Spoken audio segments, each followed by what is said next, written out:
Halo Sobat Bundes di seluruh Indonesia. Kita ketemu lagi di channel YouTube kesayangan kita yang menyajikan berbagai hal yang terkait dengan desa pada umumnya dan badan usaha milik desa pada khususnya. Karena kalau bicara Bumdes, ya di klinik Bumdes tempatnya. Terima kasih atas kunjungan Anda dan kesediaannya meluangkan waktu untuk menonton video ini, dan mohon agar video ini bisa ditonton sampai selesai sehingga kita tidak gagal paham terkait dengan apa yang dibicarakan di dalam video ini. Mudah-mudahan melalui pertemuan kita kali ini semakin memperkaya pengetahuan kawan-kawan dalam rangka mengelola badan usaha milik desa maupun badan usaha milik desa bersama. Topik kita kali ini, kita akan berbicara dan berdiskusi mengenai bagaimana pertanggungjawaban pengurus Bumdes di dalam semester maupun pertanggungjawaban akhir tahun. Semua kita akan bahas kupas tuntas di dalam video kali ini. Tentu saja dasar kita untuk memberikan penjelasan mengenai pertanggungjawaban ini selalu didasarkan kepada regulasi yang ada. Dalam hal ini sesuai dengan peraturan pemerintah nomor 11 tahun 2021 tentang Bumdes. Di dalam pasal 58 peraturan pemerintah nomor 11 tahun 2021 disebutkan bahwa pelaksana operasional wajib menyiapkan laporan berkala yang memuat pelaksanaan rencana program kerja Bumdesa atau badan usaha milik desa bersama.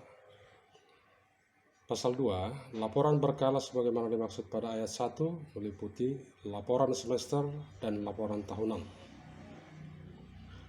Kemudian laporan semesteran sebagaimana dimaksud pada ayat 2 disampaikan kepada penasehat. Laporan semesteran sebagaimana dimaksud pada ayat 3 paling sedikit membuat A. Laporan posisi keuangan atau neraca semesteran dan perhitungan laba rugi semesteran serta penjelasannya. Kemudian rincian masalah yang timbul selama satu semester yang mempengaruhi kegiatan badan usaha milik desa atau badan usaha milik desa bersama. Itu isi laporan semesteran yang harus disampaikan kepada kepala desa selaku penasehat. Sedangkan laporan tahunan sebagaimana dimaksud pada ayat 2 disampaikan kepada musyawarah desa atau musyawarah antar desa setelah ditelaah oleh penasehat dan pengawas. Memang penyampaian laporan tahunan ini itu nanti adalah di musyawarah desa atau musyawarah antar desa. Namun sebelum dibawa ke musyawarah desa atau musyawarah antar desa, terlebih dahulu diserahkan dulu kepada kepala desa selaku penasehat dan pengawas untuk dilakukan penelaahan. Laporan tahunan sebagaimana dimaksud pada ayat 5 paling sedikit memuat A. Perhitungan tahunan yang terdiri atas laporan posisi keuangan atau neraca akhir tahun buku yang baru berakhir dan perhitungan laba rugi dari tahun buku yang bersangkutan serta penjelasannya. Kemudian B. Laporan posisi keuangan atau neraca dan perhitungan laporan laba rugi konsolidasi dari unit usaha Bumdesa atau Bumdes bersama. Jadi kalau unit usaha, kalau Bumdes atau Bumdes bersama tersebut sudah punya unit usaha, maka pengurus juga harus menyusun laporan keuangan baik semesteran maupun tahunan. C. Laporan mengenai keadaan jalan dan jalannya badan usaha milik desa atau badan usaha milik desa bersama serta hasil yang telah dicapai. Kemudian D. Kegiatan utama Bumdesa atau Bumdesa bersama dan perubahan selama tahun buku. Bagian E. Rincian masalah yang timbul selama tahun buku yang mempengaruhi kegiatan badan usaha milik desa atau badan usaha milik desa bersama. Dan F. Laporan mengenai tugas pengurusan oleh pelaksana operasional, pengawasan oleh pengawas, dan pemberian nasihat oleh penasehat yang telah dilaksanakan selama tahun buku yang baru berakhir. Nah, di dalam pasal 7, selain laporan berkala sebagaimana dimaksud pada ayat 1, maka pelaksana operasional sewaktu-waktu dapat memberikan laporan khusus kepada pengawas dan atau kepada musyawarah desa. Nah, biasanya teman-teman pengurus BUMDes, dari sekian banyak laporan pertanggungjawaban ini, maka teman-teman pengurus BUMDes sering mengalami kesulitan dalam menyusun laporan posisi keuangan atau neraca dan laporan perhitungan laba rugi, baik semesteran maupun tahunan. Salah satu faktor penyebab sulitnya menyusun laporan keuangan atau neraca dan perhitungan laba rugi ini mungkin karena salah satu faktornya adalah masalah keterbatasan. Kalau laporan-laporan yang lain, misalnya pelaksanaan operasionalnya, laporan berkala, dan laporan permasalahan-permasalahan yang muncul, itu mungkin tidak terlalu sulit. Nah, karena itulah di dalam pembahasan kali ini kita akan membahas lebih dalam mengenai kedua laporan ini, yaitu laporan posisi keuangan atau neraca dan laporan laba rugi, baik semester maupun tahunan. Nah, untuk memudahkan teman-teman memahami kedua laporan ini, berikut kami buatkan sebuah contoh, baik itu laporan laba rugi maupun laporan neraca atau laporan posisi keuangan. Nah, terlebih dahulu kita akan menjelaskan apa itu laporan laba rugi. Baru nanti selanjutnya kita akan menjelaskan apa itu laporan posisi keuangan atau yang sering disebut dengan neraca. Nah, dalam hal ini contoh yang kita buat adalah laporan laba rugi BUMDes ABC periode Januari sampai dengan Desember 2020. Nah, di sini ada kata-kata periode. Periode ini bisa 1 bulan, bisa 3 bulanan, bisa juga semesteran, atau bisa tahunan. Jadi periode ini fleksibel. Kalau memang laporan itu harus disusun bulanan, maka periodenya adalah tanggal 1 sampai dengan 31 misalnya. Nah, apa-apa saja informasi yang kita bisa lihat di dalam laporan laba rugi? Secara garis besar ada 3 informasi keuangan yang bisa kita lihat di dalam laporan laba rugi. Yang pertama adalah pendapatan, biaya, dan laba atau rugi. Nah, dalam contoh ini kita juga sekaligus membuat angka-angka sebagai untuk mempermudah teman-teman memahami dan memudahkan untuk membaca laporan laba rugi. Di dalam pendapatan, dalam contoh ini ada 2 sumber pendapatan BUMDes ABC. Yang pertama adalah penjualan dan yang kedua adalah pendapatan non operasional. Kalau pendapatan non operasional ini adalah pendapatan yang diperoleh perusahaan yang bukan dari usaha perusahaan tersebut. Bisa saja mungkin karena pendapatan bunga bank, bisa saja mungkin perusahaan mendapatkan hadiah. Kemudian biaya, secara umum biaya-biaya itu ada dalam harga pokok penjualan, ada gaji karyawan, ada biaya administrasi dan umum, dan ada biaya non operasional. Ini tidak terbatas hanya 4 biaya ini, masih bisa berkembang sesuai dengan fakta yang terjadi di dalam transaksi-transaksi BUMDes. Nah, sekarang kita akan melihat selama periode Januari sampai dengan Desember tahun 2020, penjualan sebesar 405 juta. Pendapatan non operasional sebesar 6 juta. Maka total pendapatan BUMDes ABC mulai Januari sampai dengan Desember tahun 2020 sebesar 411 juta. Sedangkan biaya yang dikeluarkan yang terdiri untuk harga pokok penjualan sebesar 300 juta, gaji karyawan 70 juta, biaya administrasi dan umum 5 juta, dan biaya non-operasional sebesar 1 juta. Maka total biaya yang dikeluarkan selama tahun 2020 sebesar 376 juta. Selanjutnya, kita ingin mengetahui apakah perusahaan ini laba atau rugi dengan cara mencari selisih antara pendapatan dikurangi dengan total biaya.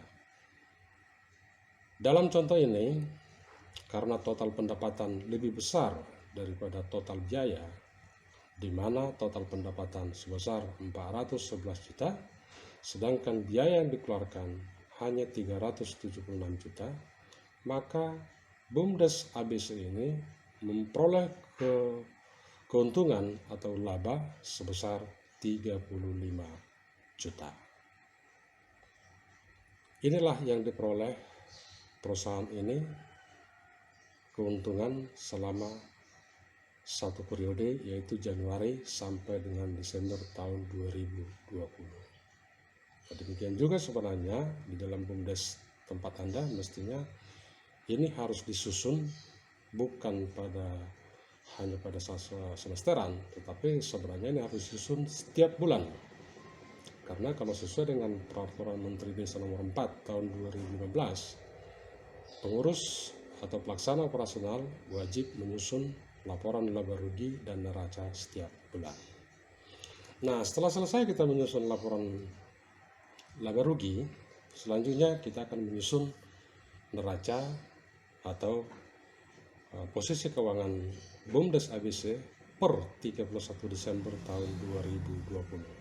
Nah, di sini kita bisa melihat di sini ada kata per 31. Kalau tadi di dalam laporan laba rugi itu adalah periode.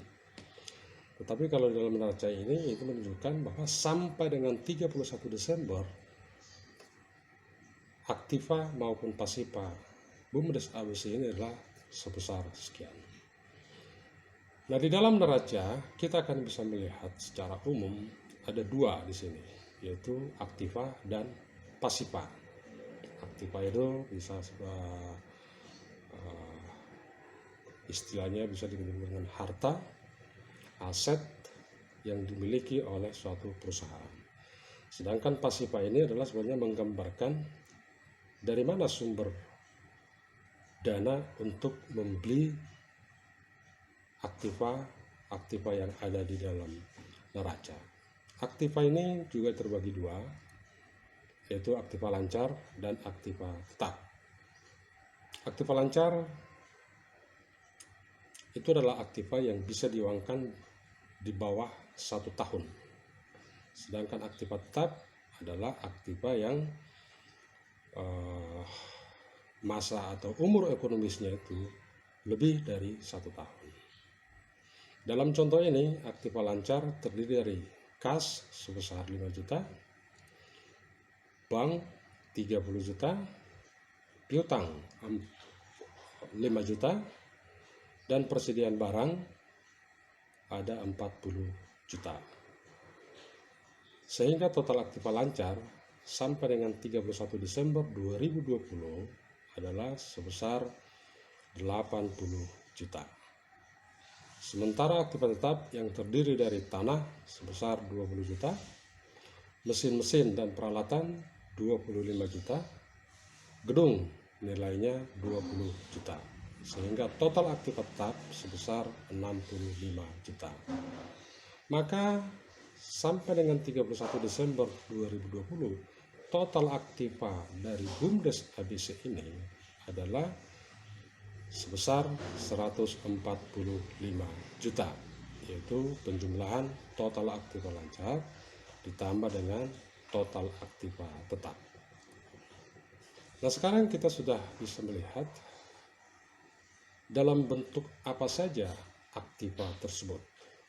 Sekarang kita akan melihat dari mana saja sumber dana untuk membiayai atau membeli aktiva atau aset yang dimiliki oleh BUMDes ABC. Dalam contoh ini,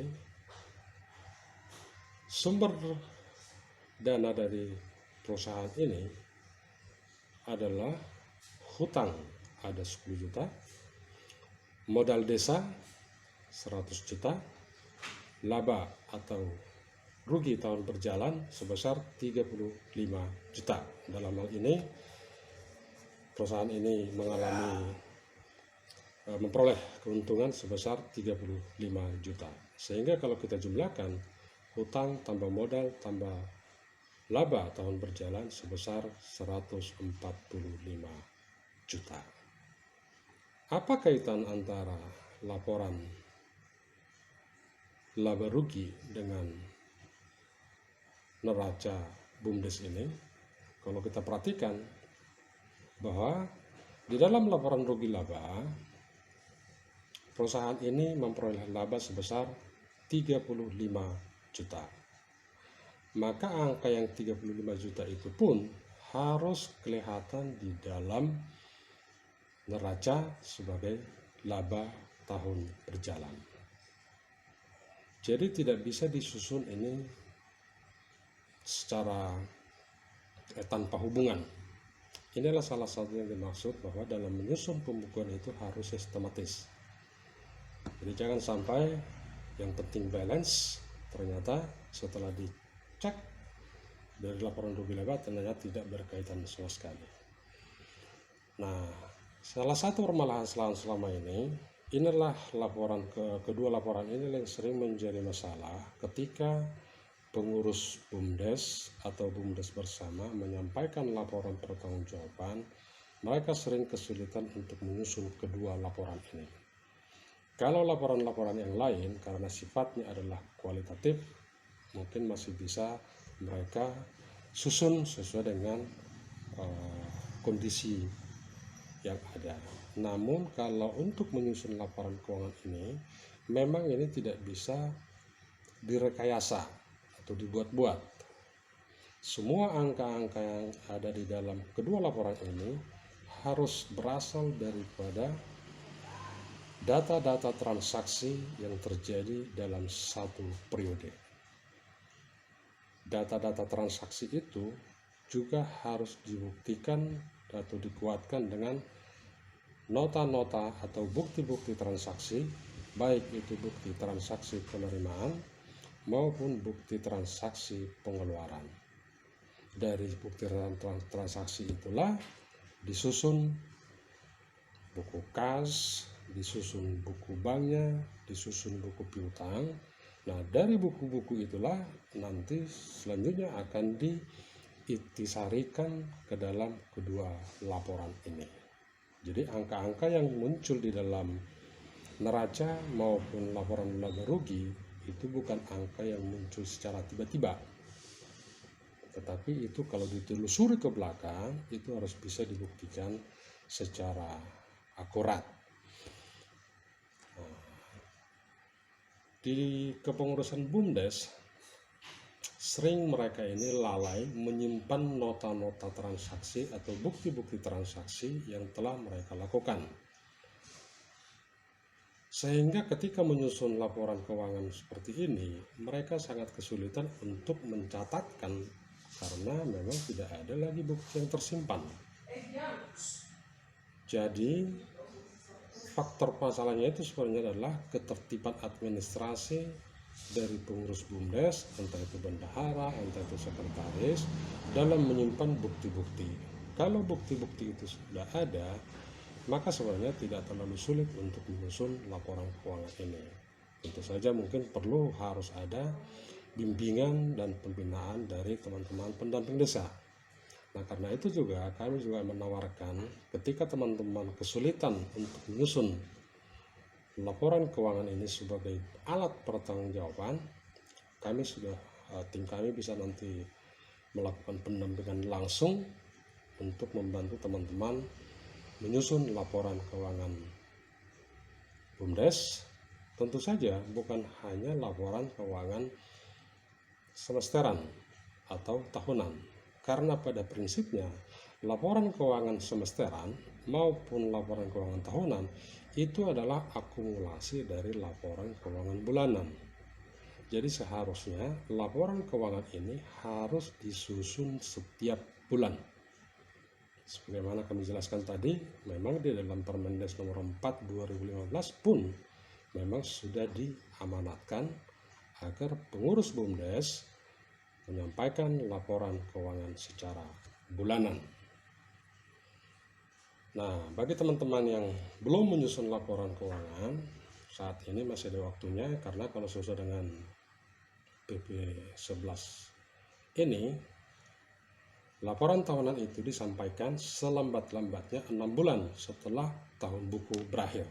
Jadi kalau tahun buku berakhir per 31 Desember 2020, maka laporan pertanggungjawaban itu laporan pertanggungjawaban tahunan itu disampaikan selambat-lambatnya tanggal 30 Juni tahun 2021.